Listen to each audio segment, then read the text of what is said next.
Wilmington, Delaware, a city of roughly 71,000 people, all with a unique story to tell. WITN 22 presents a brand new show that shines a light on Wilmington's most extraordinary, everyday people.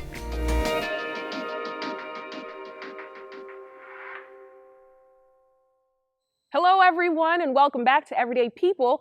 I'm your host, India Sage. I want to paint a picture for you. I want you to imagine receiving the news that someone you know, maybe a family member, a friend, even a child, has been accused of committing a murder. And without proper justification, without proper investigation, they're sentenced to death. Well, that is just a piece of the story of our next guest coming on the show, who watched her son spend 21 years on death row for a crime that did not match capital punishment. 27 years later, she's here with me now to share her side of the story. Let's take a look.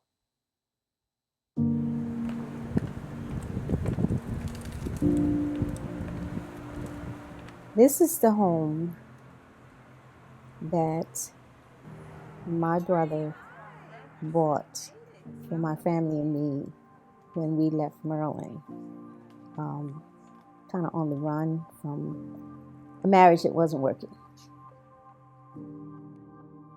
Well, little did I know that these changes were having an effect on my son. Robert was very kind-hearted, very lovable. Everybody loved him. I mean, old folks, young folks, girls, guys, everybody just loved Robert because he was that perfect little boy. I have learned since I've endured all this that he was greatly angry. He was really very angry. Even as a man, when he was first turning into his manhood, he had come to me and I knew he was having a hard time, but I didn't know what to do. I didn't know why he was get upset quick. The girl whose life he took was someone who, she had some needs also. So I think they had attracted each other because they both had come through some things. They were both good people, but they just weren't good for each other. The incident happened at night, like between midnight and 1 o'clock. That particular night, I did overtime, so I didn't get off until 4. I look across to see if anybody's coming, and my eyes meet, eyeball to eyeball, my second daughter. And when I opened my car door, she said, Mom, he shot that girl.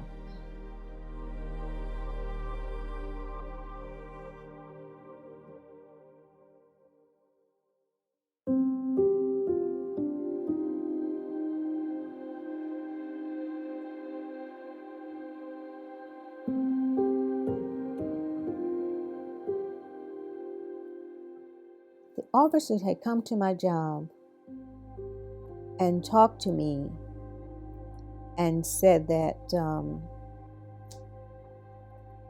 it wasn't a death penalty case.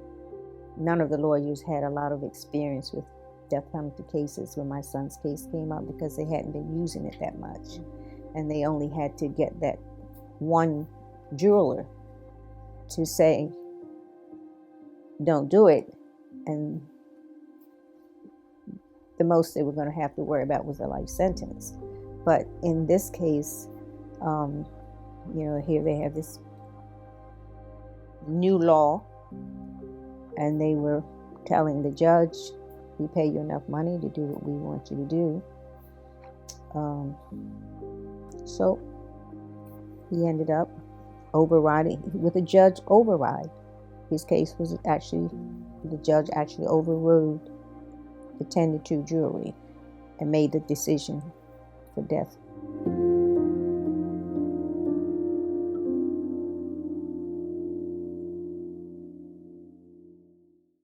Joining us now on the show to share how the sentence of her son, Robert Gaddis, has impacted her life. His mother, Ms. Barbara Lewis. Thank you so much for being here. Hello, how are you? I'm well. I can't complain. I'm just taking in this story, from the time that I met you and we got to discuss everything that led up to what was a clemency for Robert. That was the light at the end of the tunnel. But there were so many moments that you went through to get here.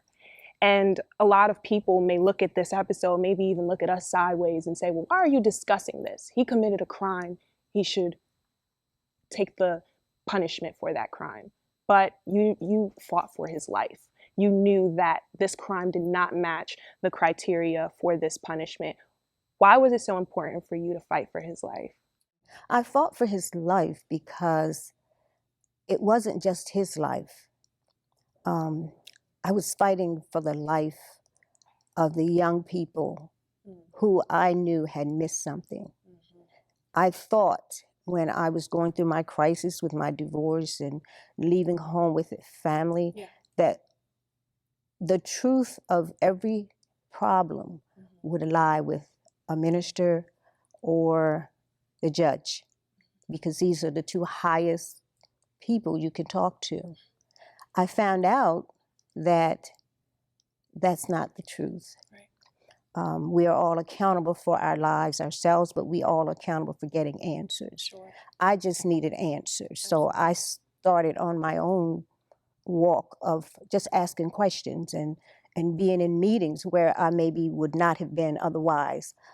For example, I remember there was a meeting being held about the death penalty in Dover, and my friend called and said, well, they're having a meeting down in Dover, but I don't think you should go because it's mostly for the lawyers, and you're not going to understand what they're talking about because they're going to be using words that you won't understand.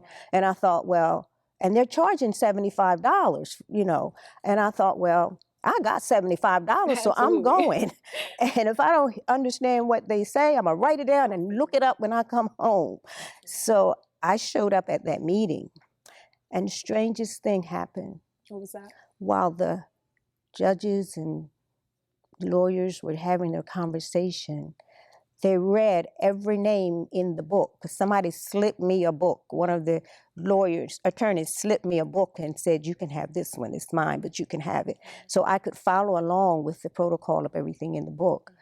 They read every name in the book except my son. Wow. I mean, if you're doing what's right and legal, why didn't you read my son? Included? That was a minor thing, but because I was there, I noticed it. Had I not been there, they would have read it. So these are the kinds of things, my yearning for the truth and for more. And it really opened up your eyes, right? And so I remember when we sat down at your home and we were talking about this, you were telling me that the lawyers on the case just did not do it justice. They did not do all that they can to really get the judge and the jury to understand Robert's full story. What was it about his story that later, when you sought out counsel to help you on this, what was it about his story that helped them really fight for his life? Well, first of all, he was assigned a public defender, which, again, not knowing much about the law and how it really works, because I never had to really be a part of it. The public defender's office, they tell you it's open and all these public offices are available to you. The legislative hall, it's available to you. Just come and see your representative or just come and talk to us. But when you go, they just have you sit for hours and hours. I went and sat at the public defender's office all day. I got there like when they opened, and every time I would kind of get up and go ask, if the person was in, they would tell me, well, he's not in yet, or he's busy, or he's with someone else. And at the end of the day, just about a half hour before closing, they said, oh, his assistant will come out and talk to you. So all day you had me sit here knowing he was never going to come out. And then when his assistant talks to me, she's not even concerned too much about anything I have to offer. So you felt kicked to the curb, in a sense, pushed to the side. Sure. During this situation. I felt like there wasn't really a friend. There wasn't any place I could get any information let alone help. I mean, you could have told me we have to kill him because he did this horrible thing. He took a life. We've got to take a life. You could have told me anything, but don't just give me a runaround and tell me nothing. And matter of fact, when I was first talked to by detectives, they said he was not a death penalty case. Right. So, you know, he would have to be accountable for the crime because he had turned himself in. Sure. And all of this, but they did not tell me he was a death penalty case right from the start. They said he was not because the age had to be a big difference. That wasn't the truth. Many different stipulations and reasons. Exactly. Right. So his case really should have been a crime of passion more than just a straight out first degree murder case. Because this wasn't a case of right or wrong. He did admit to the crime. This was more so, what do we do now? Where do we go from here? But the death penalty wasn't where we should have went. How did you find the counsel that helped you finally get his story heard by the Board of Pardons? Well, I kept going to meetings, and I got picked up first by this lady whose daughter had been murdered in Dover. And the crime had actually happened in California. And she was adamant that against the death penalty. She was the first person I actually met who felt like the death penalty was wrong. And that's surprising for a lot of people. They cannot wrap their heads around how someone whose child was murdered or someone who was murdered in their family is opposing the death penalty. But here this woman is joining the fight with you. Yes, and she came up, she heard me say why I was at the meeting. It was a death penalty meeting held in Delaware by one of our legislators, and who just wanted to bring it to the community's attention that they were about to use the death penalty. And the Ku Klux Klan came and they, you know, kind of said, you know, hang them all, hang them high. We just need the death penalty. And that aggravated the lady who was sitting there because she had been a part of Germany and the Holocaust and all that. So she embraced me when I said I just wanted to have a conversation and find out, you know, why we have to take a life because of a life, because there's deeper things underneath that are now coming to vent. And so she happened to just get up when the meeting was over and give me a hug, and that's why I became a hugger now. She gave me this big hug, and she says, look, she said, you can hug my daughter anytime, because in my little reason for being there, I had said I just wished I could reach out to the mother who had lost her daughter, and if nothing else, you know, help her with her child, you know, take on the responsibility that my son should be accountable for, just to do something, because we were not strangers. It wasn't his child, but it was a child I knew. So they had been dating for a while. It was an ex-girlfriend. So you know, what was so unique to me about this story was that at the time of the crime, the death penalty was not enacted, and it wouldn't be until his trial that they would make it retroactive, right? And so I want to really understand why they left out so much of the information, considering his childhood trauma, considering some of the things that he's been through, to really humanize him and get them to understand how this affected the choice that he made. Why would they leave this information out when it came to this case? At that time, death penalty was what was on political slate, and everybody was trying to bring it back to their state because they were tough on crime. And, you know, his case happened to come up right after another case where they had really wanted to get the death penalty, and they couldn't because a cop had been murdered. And, you know, they used that to get the death penalty back on the books in Delaware. And his case was by the same group of lawyers, actually. And I sat in the courtroom and watched them, you know, every time they take a break, and they would say things to each other like, you had the last one, you're not going to get this one. Like it was a ball game, not a life, you know. And I just inhaled so much while I was going through this case. And that's what has made me a fighter, and not just for my son, but for others, because the death penalty is so wrong. And even how our people that we put in office and that we trust to do the right thing, people who we think are much smarter than what they act to be, they don't do the right thing. And I've seen that over and over. But as I started to move through my friend whose child had been murdered, and that was strange to me, someone who had lost a child, and they're befriending me. And so when his case came up, I went to court and I reached out because I lightly knew the mother of the daughter whose life had been taken. And she responded to me until the court had appointed someone to be there for her support. Kind of petted her up and said, you should not be talking to her. And from that on, we have not had a conversation. Wow. And we are going to get into so much more about that and really get into depth of that. But I do want to go to a commercial break. We'll be right back. And when we do come back, we're going to talk about how Barbara has now turned her pain into purpose. We'll see you soon.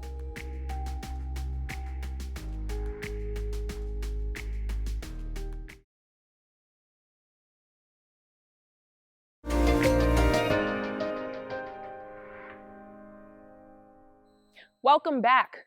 Just days before his execution on January 15th, 2012, the Board of Pardons released their decision to finally grant Robert Gaddis clemency. And then 2 days later, then Governor Jack Markell would approve this decision, but only with the stipulation that he would have to spend the rest of his life in prison. Did that decision finally bring you the relief that you've been searching for over the course of those years? I would say partial relief, because when I first got the news that the pardon had been accepted, I was ecstatic, because that meant we could move forward and possibly after time he could do enough, get served enough time that he would have hope of returning back to society as any other criminal would have. But when I found out it was what it was, everything just went out of me again, because now I'm back into visiting the prison for the rest of his life. I've been to meetings where we're discussing the aged dying in prison when they are harmless to do anything to anybody and they're not being cared for. So all of these things started to take precedence with me at that time. And how were you as a mother, going through this situation? How were you able to take care of your mental health through all of this? I know that you were going through so much. I can only imagine being in your shoes. Actually, I can't imagine being in your shoes. How were you able to take care of you through this situation? What you have to understand is when I realized that people are just people. Humans are cruel and humans are good. I knew I had to rely on the God I serve, the God I know, the God who has kept me through it all. And if I go back just a little bit, the day I found out the crime had even been committed, I did not know he had taken a life. The young man came to me and said, "You lost your son." You thought that his life was taken I that thought day, his life had been taken. when really it was the other way around. And I drove away from that young man who gave me that news and said, God, better that it be his life than somebody else by him. Because I understood already how to lose a life, because I had lost 3 lives before. You've suffered your own trauma through in your crime life. and trauma, and I knew how to bury my dead, toss it up to God, and just keep on going. But I had never been to prison. I had never visited anyone in the prison system. So, I was about living, doing right, doing good.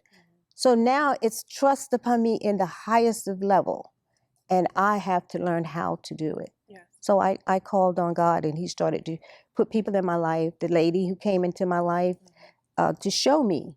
And for that, this is why I'm in this work now for good. I mean, how did you end up meeting your co-founder, who the work that you talk about that you're doing to help other people? How did you meet her to start your organization, because love allows compassion?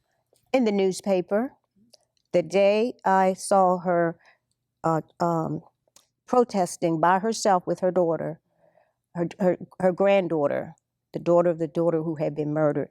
She was in the newspaper by herself in Dover on the green with posters.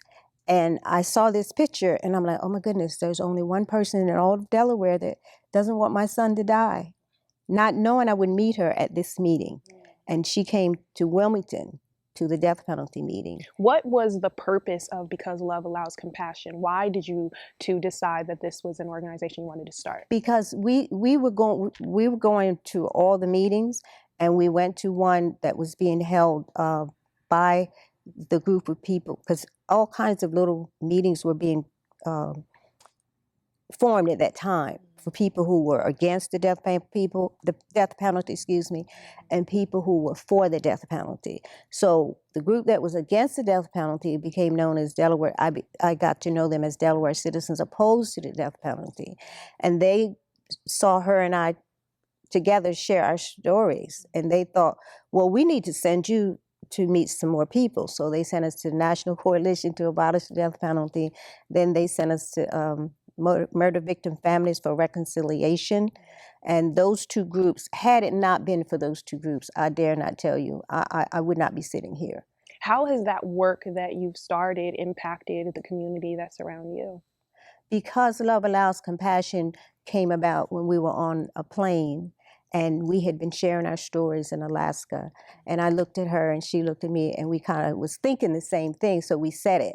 And the thought was, would you want to trade places with me? And the answer was no, because if we traded places, my son would not be on death row, and her daughter would be here. So we would take each other's roles. So we looked at each other knowing that we would keep what we had, because we wouldn't want that to be on the other person. And that made us kind of like equal. So we were more able to spread love than hate. So because she saw herself as having been one who really needed someone to show her love, and she saw herself as someone who needed to show her compassion to me, because I needed compassion. And my name happened to be BL, hers was AC. So we put them together and we formed Black. And we said, okay, we can't just say we're Black. Right. Only one of us is. So we started to put words to those letters.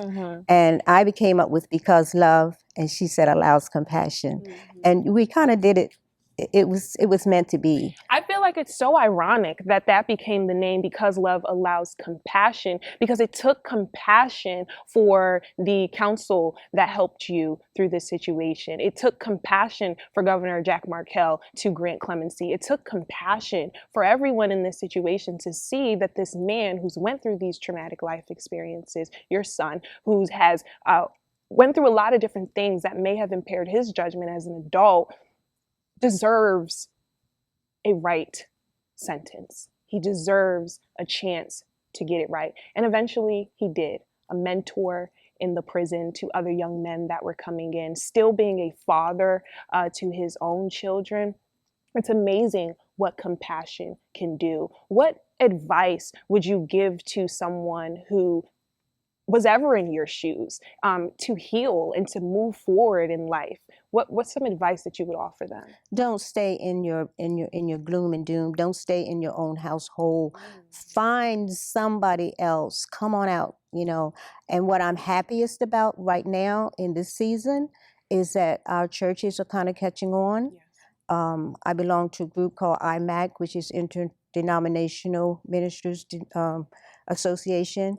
and they're all over Wilmington, and we're all different denominations actually come together, and we're working towards trying to do something about trauma in the whole city. Absolutely. Because that's the journey that I was on with the groups that God would just put in force or in action. When I would get bad news, I would be ready for a plane trip. I'd get on a plane. The day I found out that his sentence date, I was headed on a plane to a group in another state. And when we got there, I was able to walk up on stage and make my announcement that my date was up. And there were people all around just sharing the moment with me. And many of them had lost their own family members through death or through murder, because they were murder victim families for reconciliation.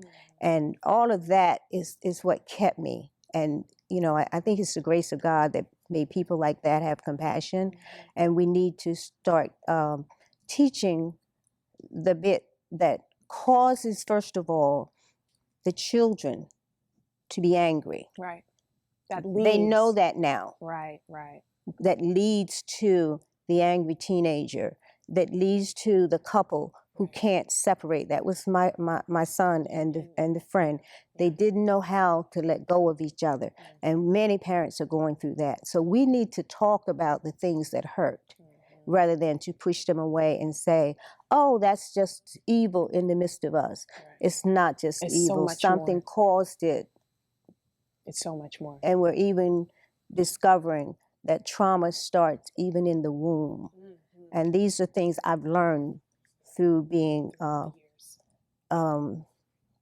persistent to get rid of the death penalty. And we're going to stop right there. But when we come back, we are going to discuss her walk and her journey and her quest to heal and the woman that she met along the way. We're also going to talk about what's rarely discussed: what happens to the families of the accused and the murdered. We'll be right back.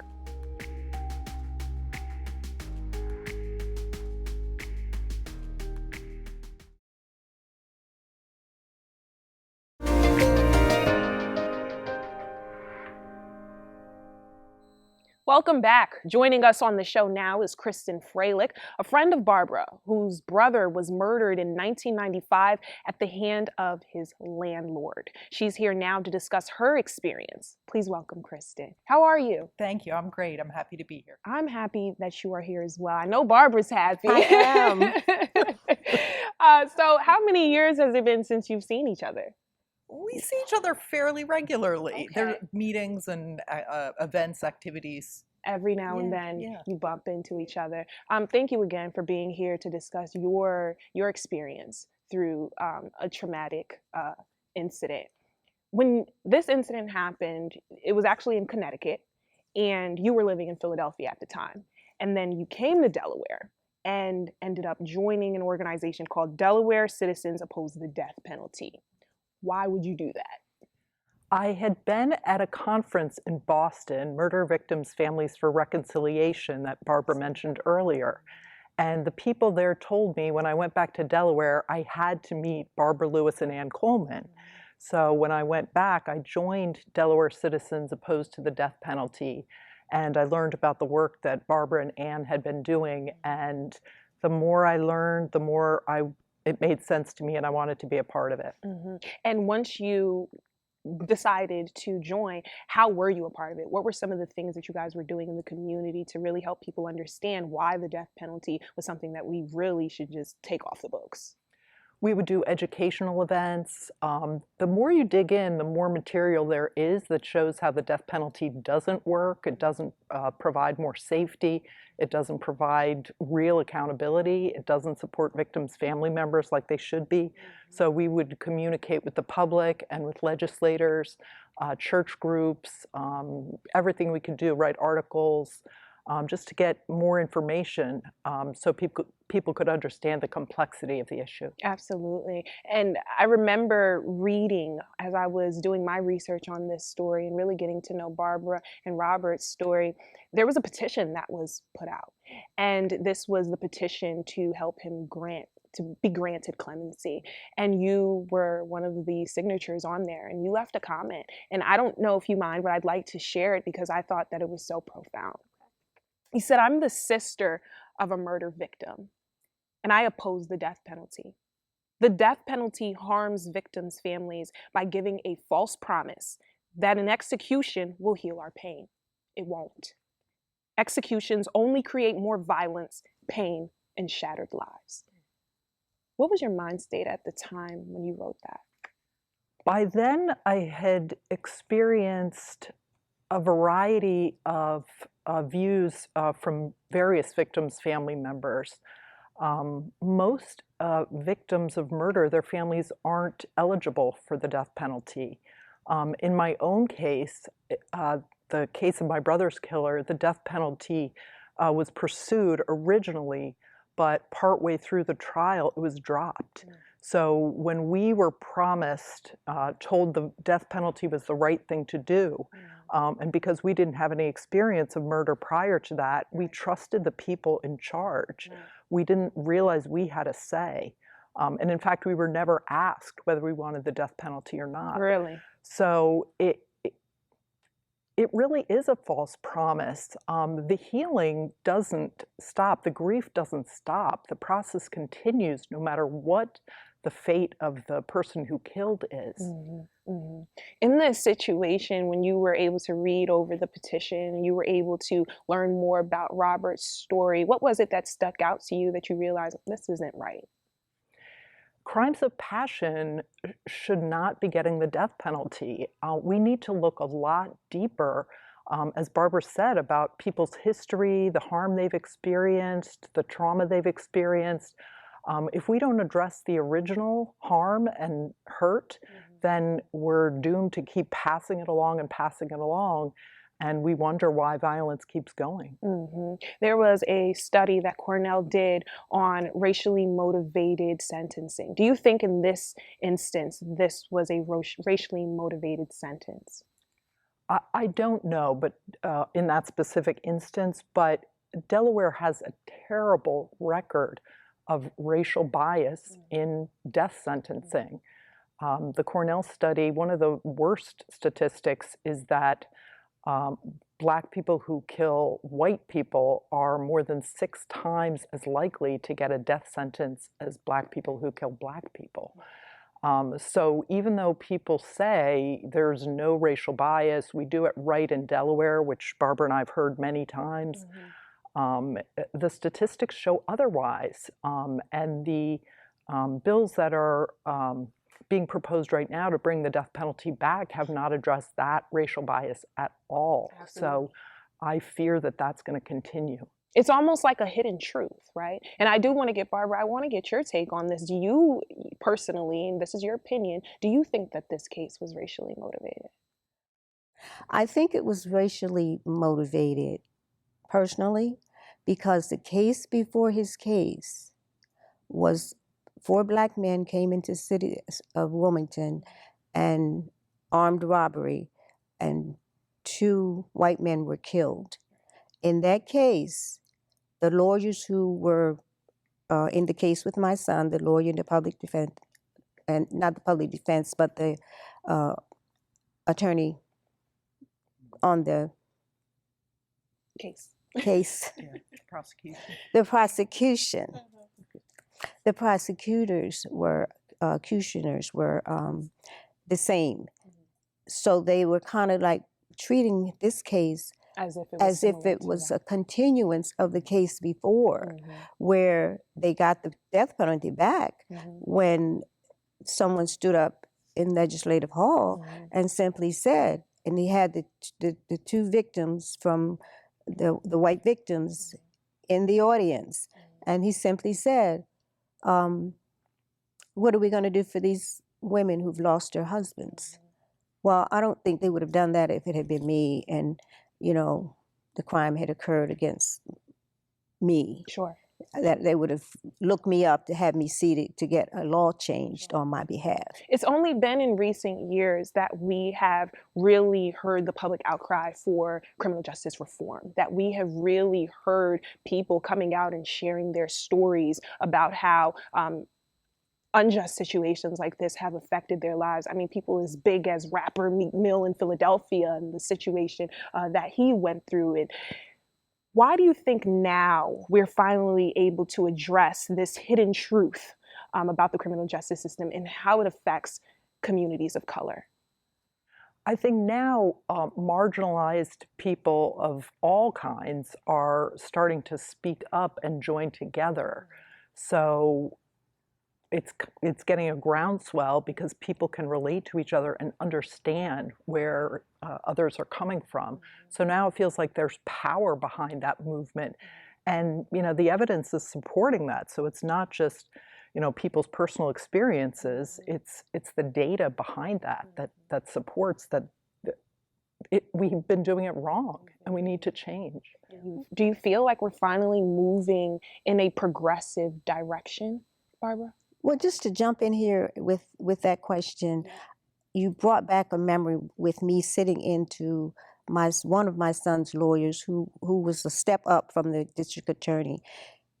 And he's got on the phone and he's talking to a co-partner and he says, this woman would not be sitting here if she was not a different color.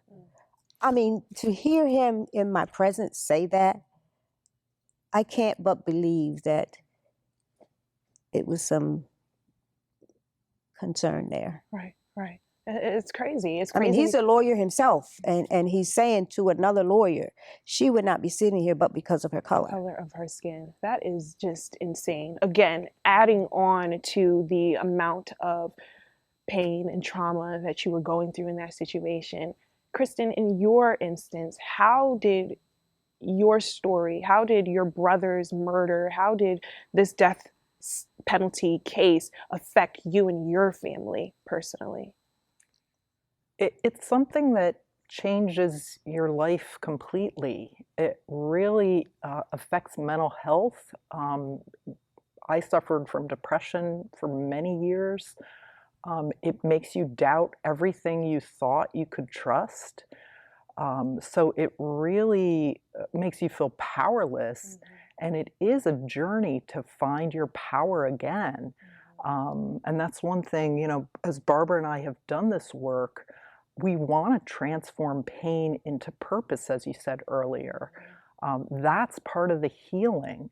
The criminal justice system cannot do that for people. Cannot do that part. So your comment earlier about what do we do for these wives in that case earlier, the criminal justice system is extremely limited on what it tries to do for victims and victims' families. It is not designed for healing. It is a system designed for punishment. And so when we just focus on that as a form of healing, it falls far short of what people really need. I absolutely agree. Kristen, thank you so much for joining us. When we come back, we're going to bring on Representative Sherry Dorsey Walker. We'll be right back.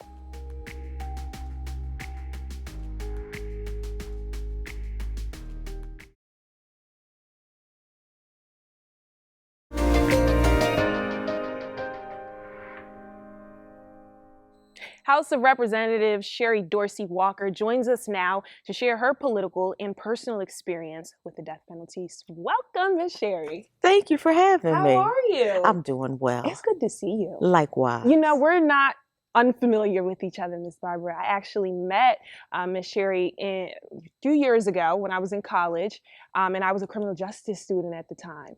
And it was my first trip to oppose the death penalty. And that was one of my first experiences. And I remember meeting you, and you were so passionate about the work that you do. How did you end up meeting Miss Barbara? The beauty of Mother Barbara, as we call her in the community, is she's my constituent.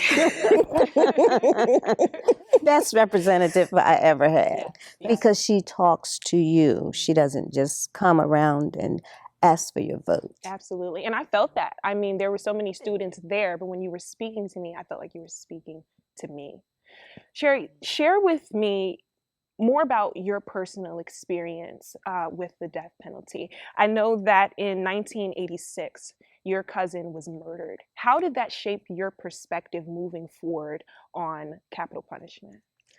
As a little girl, I was thinking that the only way that I could feel better is if the 4 young men who killed my cousin, that something would happen to them. At the time, I was 11. And I was at St. Elizabeth's at the time. And you're constantly going through theology classes. My parents kept me in church. And the more I heard the word, the more I was starting to let go of a lot of the pain that was in my heart. And just one day I read the scripture, Isaiah 59:15, and it said, "The Lord looked and was displeased that there was no justice." And I thought about that, and that scripture just really hit me hard. And I thought about, what does justice look like? The 4 who killed my cousin, it was a racially motivated situation in Newark. There had been a fight, and my cousin went to punch the driver of the vehicle. They were all on Main Street in Newark, and the driver actually put the window up. The window was down at the time. He put the window up, and he dragged my cousin down Main Street. But at this time, he's still alive. What he ultimately did is he put the window down. My cousin falls, and he puts the car in reverse and drives over my cousin's face. And he puts the car in drive and drives over my cousin's face. So it leaves my aunt and my mother to go identify my cousin with tire marks on his face, which means that at that time, our family could not have an open casket because there was nothing any funeral home could do to repair my cousin's face. So as an 11-year-old, yes, I was very angry, and I was for the death penalty because I thought that would be the only way to feel better. And as I grew spiritually, and I thank God for St. Elizabeth's, I thank God for my family and my church family, and just realizing that that would have been just revenge. The other side of this is, as a state representative, as a former city councilwoman, and passing a resolution on city council for the abolition of the death penalty, and then ultimately becoming a state representative, some of those same individuals, I think it was maybe they spent about an hour in jail. Those same individuals are my constituents. Wow. So I knew, and I'm glad that God has made me the person that I am now, because upon them calling and needing something, I respond. You never know someone's story. You never know what someone has been through. To hear that is just breaking my heart. You know, Gandhi himself even says, an eye for an eye leaves the entire world blind. That murdering someone because they committed a murder does not right the wrong. Do you feel like Governor Jack Markell in this situation got it right? I do believe he did, and I applaud him for it. There are a lot of times that it's very difficult to make that tough decision, but in this instance, I'm very grateful that he was the governor at that time and had 3 rabbis and just a good person at his core. Yeah. In 2019, there was actually a bill that was under review to bring back the death penalty. What do you feel about that? This is going to be an interesting situation because there are a lot of people who feel that once an officer has been killed, then that individual who murdered an officer should receive the death penalty. I have been a huge proponent of public safety. I shall continue to be. But I believe every life has the same value. And with that in mind, I don't believe that the reinstitution of the death penalty after the Delaware Supreme Court ruled it unconstitutional, that we come behind them and say, as the legislators, well, we're going to change what it is that you have already decided that needs to be the law of the land. I don't know that that sets a really good precedent, but the other side of this is we really need to look at, does it really change the dynamics? Right now, the murder rates throughout the entire state are sky high. So clearly it is not a deterrent. Why don't we start looking at treatment? Why don't we start looking at how do we deal with the trauma? And why don't we take the money that we were wasting on the death penalty by having people on death row, and it came out to be upwards of $1 million a year. Why didn't we transition that money and put it into our educational system? See, Delaware was a slave state, and so we have to look at the history of our state. This is the first time, 2018 was the first time we elected 8 people of color to go to the legislature. Why did it take so long to get 8 people of color in Dover? Now we have a Delaware Legislative Black Caucus, of which I am proud to be a member. I serve as the vice chair. But I look at it holistically and I say, we have a sordid history. And if we're also talking about the fact that this is indeed and was a slave state, then that means that there's institutional racism that must be addressed in our criminal justice system, in our educational system, just holistically. And we're having so many fights about education right now. We're having so many fights regarding criminal justice. And we're grateful that Senator Darius Brown was able to get his first bill passed, House Bill 5, to actually give people a second chance at life. But we have to look at things holistically. And the death penalty is not going to change our murder rates. And we say, okay, well, I'll feel better if the person is dead. Will you really? Will you? Governor John Carney is actually considering maybe signing this if, in fact, the person, like you said, committed a crime against law enforcement. Do you feel like he has it wrong? I feel like you need to ask him that question. And I say that because I like to be fair. I know how I feel about it. And he would be better suited to answer his own questions. Absolutely. How do you think that taking away the death penalty has now changed Delaware? Do you think that it has helped us? I think that we need to keep the death penalty the way that it is, keep it repealed. And having served as the spokeswoman for Delaware repeal, and having such great partners as in Kristen and Mother Barbara Lewis and Ann Coleman and many others, and Senator Karen Peterson, I think we really need to take a look at our policies, because what are we saying to our constituency? Are we saying that it's okay? Because look at who was on death row. If we look at the people who were on death row, a lot of them look like the 3 of us sitting on this panel right now.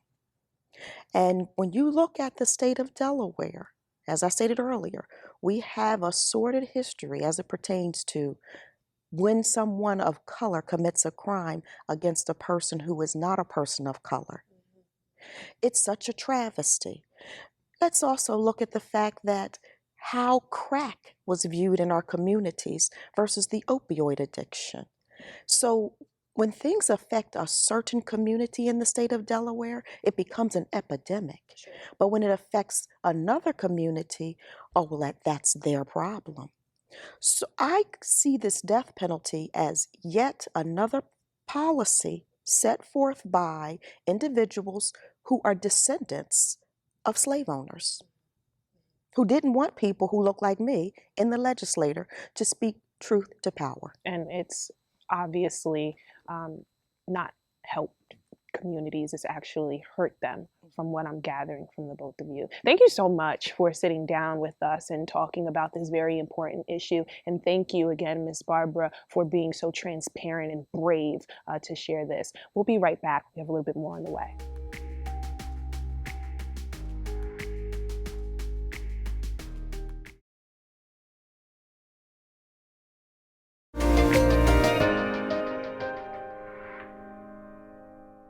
I have to send a special thank you to Ms. Kristen, Ms. Sherry Dorsey Walker, and of course you, Ms. Barbara, for being so brave to come on the show and share your truth.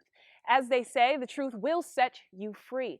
This wasn't a story about right or wrong. It was about making sure that we do not repeat some of history's most darkest moments. Well, that wraps us for today. We'll see you guys next time on Everyday People. Ready? Okay. Here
got the best of me.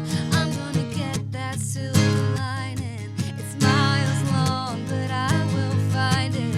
Miles from here, but I will find it. I will find it. Off the ocean, there's a lighthouse, shining a light against the water, running a life a little longer. I want it like that. I want it like that. I want it like that. There's a fire building up inside her. Thought I ought to think up a way to put out the flames in the water. Treats her like a daughter. They're one and the same. There's a fire building up inside her. Thought I ought to think up a way to put out the flames in the water. Treats her like a daughter. They're one and the same. I'll keep on reaching up because I know that I'm strong enough. I'm gonna get that silver lining. It's miles long, but I will find it. Miles from here, but I will find it. I will find it. Off the ocean, there's a lighthouse, shining a light against the water, running a life a little longer. I want it like that. I want it like that. Highlight the horizon, laughing till I'm crying. Better just by trying. I want it like that. I want it like that. I want it like that. There's a fire building up inside her. Thought I ought to think up a way to put out the flames in the water. Treats her like a daughter. They're one and the same. Ooh, there's a fire building up inside her. Thought I ought to think up a way to put out the flames in the water. Treats her like a daughter. They're one and the same.